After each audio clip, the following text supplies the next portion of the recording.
Oh, what time is it? Coming up to 1:30 in the morning on a Sunday morning. And I decided to do a video. Best time. Let's get started.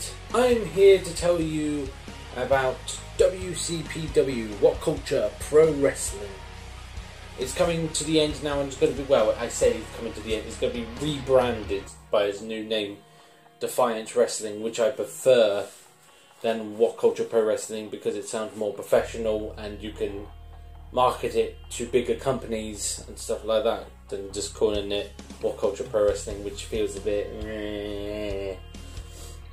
I don't know, to me it just feels a bit off when you just like report it. It's like What Culture Pro Wrestling, yeah.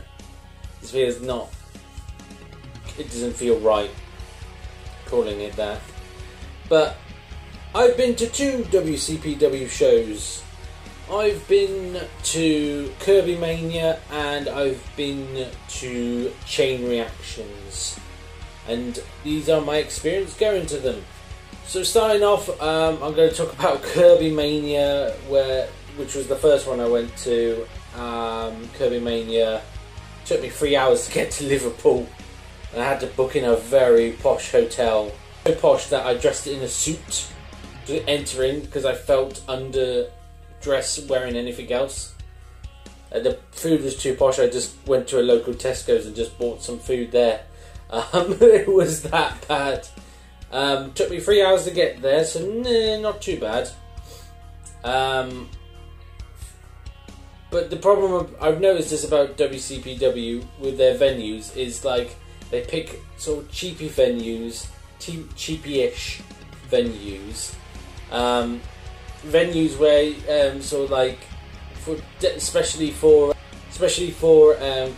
Kirby Mania, it was, and I think it was the Apollo Liverpool or Olympia Liverpool. It was a nice stage. It was a nice arena, very arena-ish. I wouldn't call it arena, but there were people sitting. It was because I was front row with that, and yeah, literally I was on the front row. You had the main area where I was sitting, then the people around it. Then you had the people standing because there was like a bar thing, and then like literally like a holding bar type thing, not an actual drinking bar, where people stood. Then you had another place where you literally sat down. You sat in those seats. So I was like, oh wow, this venue is huge. This is amazing. Out of the two, my least favourite, because here's a tip for you: if you're going to an independent show for the first time, don't sit in the front row, okay? Because you are going to be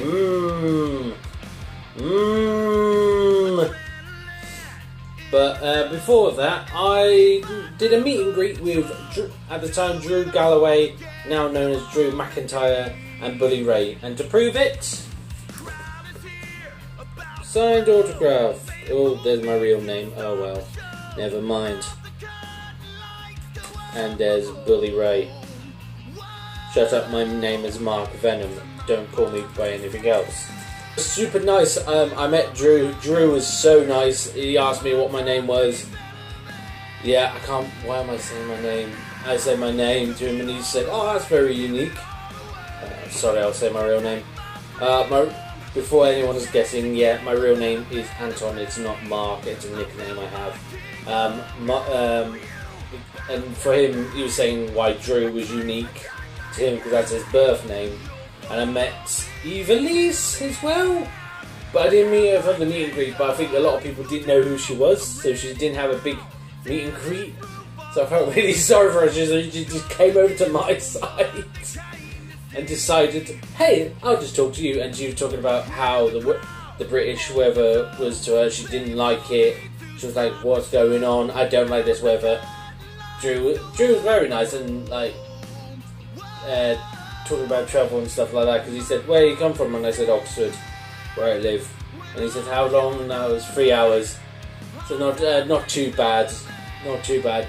Mind you, he travels up and down the country and abroad and stuff like that, so Tim that's nothing. Meeting Bully Ray, I didn't say much, I said my name, and then he talked about a guy that was on Letterman or something like that. That was like a drummer who was he was called Anton, the drummer or bass guitarist. I don't know, one of the two. Yeah, but no, mind you, Buddy was really nice to talk to. He was really nice to be around. And here are the photos. You can tell why I'm going like, because Bully Ray just told me to go like, be strong, Anton. So like, be strong. I shook his hand as well. That's weird, because like when you meet your idols or something like that, it's really weird. Because to me it feels like you're stepping through a TV, or in this case you're stepping through a YouTube screen, and you're sort of like, whoa, hang on a second, that's a former WWE Intercontinental Champion, that's the current NXT Champion, and he was talking to me. That sounds really vain. The internet's gonna hate me because I know, fuck it, you're a small channel, it doesn't matter. Then I met, oh, this is going to cause some controversy, I met the two Adams, and they were very nice. I pointed to Adam Blompier, and I just went, I don't know why I said this, because it wasn't a video or anything. We took a photo, and I pointed, and he pointed at me, which you've seen. And I said to him, the original. Why I said this, I have no idea. And he said, and the best. And I just smiled, because those were the first ever YouTubers I ever met. If you count them as YouTubers, because What Culture is a company. It's a company YouTube channel, not an independent run human being. But yeah. That was weird, and I had a photo of Adam Bacchetti, and Adam Blompier was coming. You obviously couldn't see it, but Adam came in the middle, and I was acting such a mark because I was like, "Oh my god, it's Adam Blompier, and Adam just came along trying to do that. I was just like, But the annoying part, that really spoiled the evening for me. Mind you, I was a bit of a mark, and I was like, can I take a photo with you? Here we go, thanks, King. If you understood what I was saying there, I took a photo with King Ross. And I'm just going to show the photo just to say what was going on. He looks super pissed off. He's just like, who the fuck is this guy? I don't think he likes public interactions and stuff like that. I don't know if it's a gimmick and stuff like that, but back then I wasn't too sure. So this is why I don't go full extreme what I did at Kirby Mania, because I did the VIP thing. So the VIP people get extra things from the merch table. So I went to the merch table and I asked for these things, and the woman was like, "Yeah, get this, right. What do you want? This, and that." Really fast at me. The queue wasn't even busy because we've only first got in, and just like, oh god, I waited for like what, 2 hours to get in. I was like, my feet, because it was so cold, because it was the middle of January in Liverpool. Kirby Mania started. That was the debut match I saw. I don't know if it ever aired, of a BT Gunn, who a former hardcore champion, who faced it up against Zach Gibson, who only in Liverpool is a good guy. Yay! And then you had Doug Williams versus Prince Armin, which was just a simple match where Doug just randomly won. It literally lasted for 4 minutes. That was like the pre-show Reloaded episode. Then we started with Kirby Mania, where mine Kirby comes out in the pink suit and all of that stuff. Oh, by the way, before I forget, I wish I met Jack the Jobber, because I could have met Jack the Jobber, but he went off to get something, sadly, so I just missed him. So sorry for missing you, Jack. I Sorry. So Martin Kirby was going out and being general manager and stuff like that, introducing Drew McIntyre, Drew Galloway now. Drew Galloway then, Drew McIntyre now. Oh god. It's gone 1:30 in the morning. My god, and we've only just started the first pay-per-view. Like, I felt like I was at Raw or something like that when they're doing promos, except I was up close. And here's the thing why I say don't go front row if you're new to independent wrestling, because the independent wrestlers like to get the crowd routed and stuff like that. Because the first match was Joe Hendry versus Joe Hendry versus Drake, and Drake was there, James R. Kennedy, and Drake does the thing of, and no word of a lie, I turned to look at him, go, chill man, chill. This is the problem of being front stage, they like to get the crowd routed. And I remember once it was a match between Martin Kirby and El Ligero versus Prospect at Kirby Mania, and Martin Kirby got Adam Pacitti out. And he had glow sticks to everyone. He had it. I don't know if this is on there because it's weird. It's one of those. It's one of the shows I never watched it back. But he handed me a glow stick, and I was looking at him just like a daft idiot. I was like, he's in a cheese outfit. Whereas I should have just grabbed the glow stick and moved on. The guy next to me just took it instead, because they from Refuse to Lose, where people were throwing glow sticks at him. He said people should reenact that. People did. One of the persons, I don't know if it was the thick one, hit me nearly in the eye. Hit me like there. I went like that, and the guy next to me was like, "Oh God, Jesus, you're right."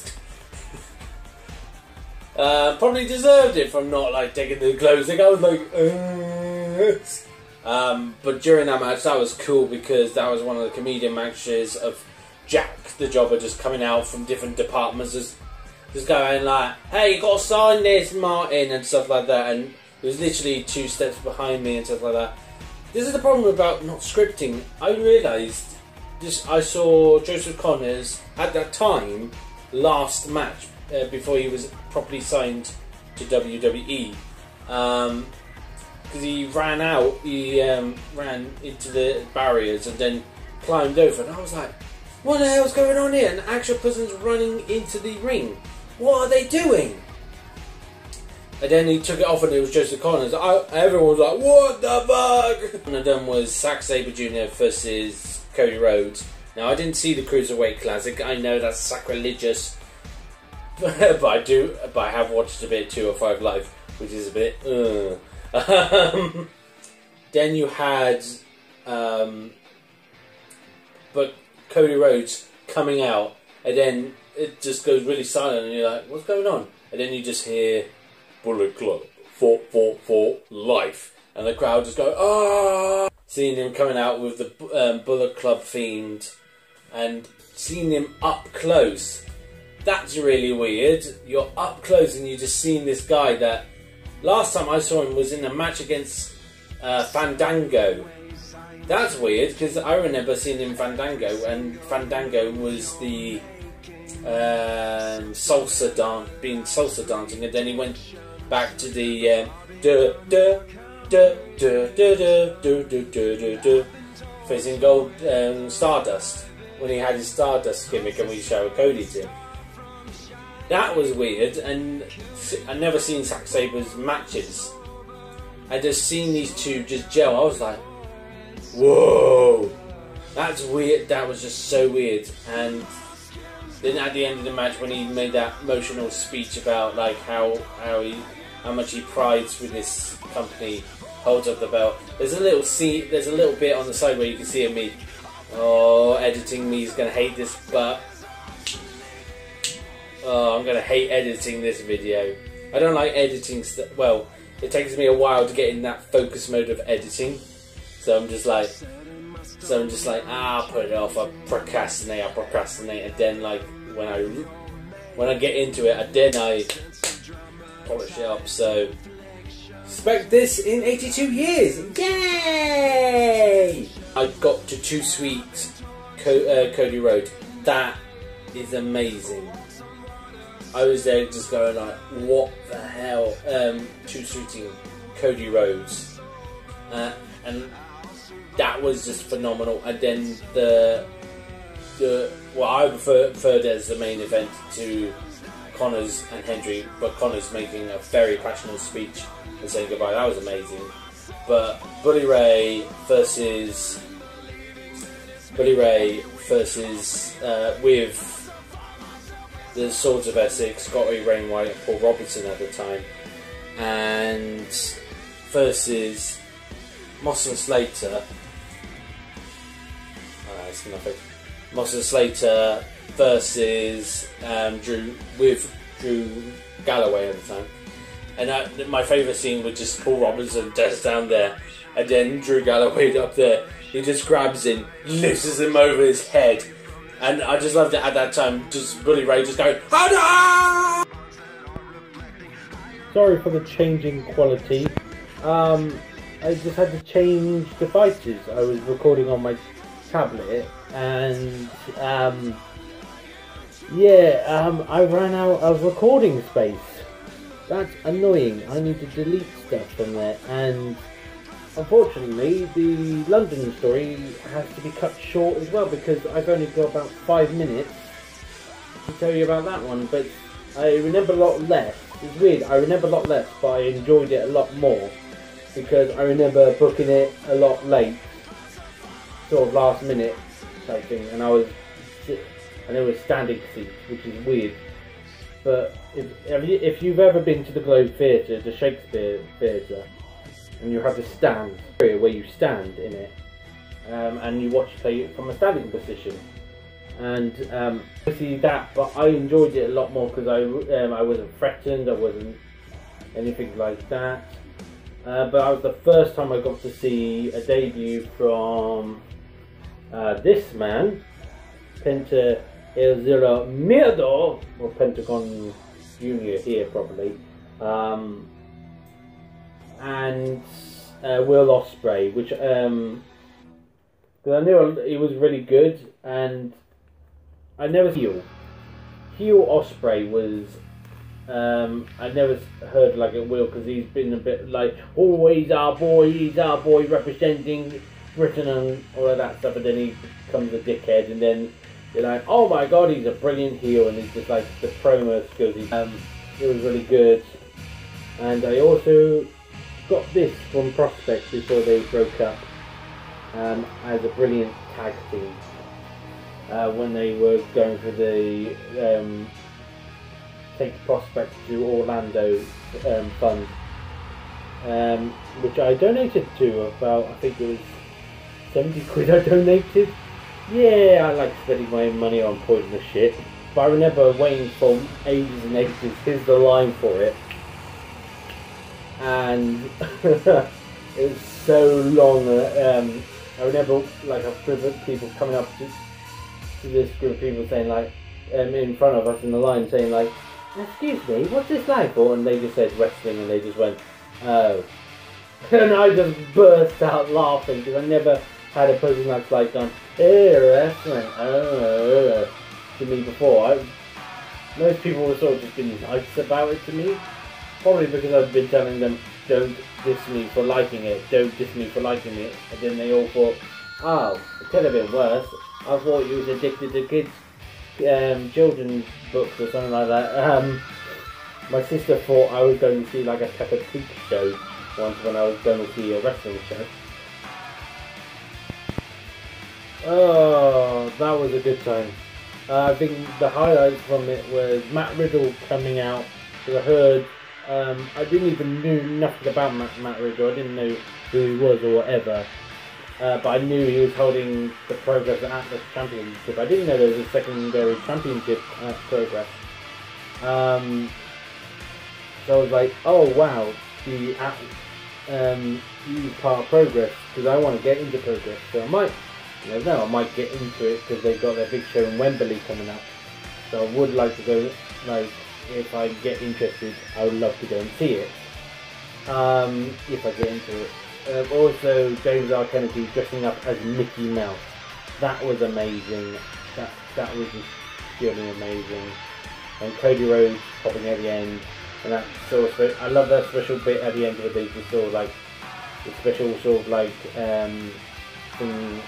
special sort of like promo they never give out loud, but I just love them. WWE does it a lot, and it's just fun to listen to. So yeah,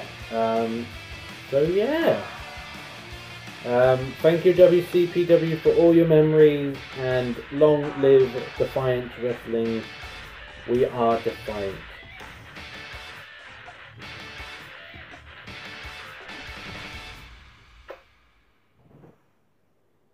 Oh great, I got saggy man nipples now.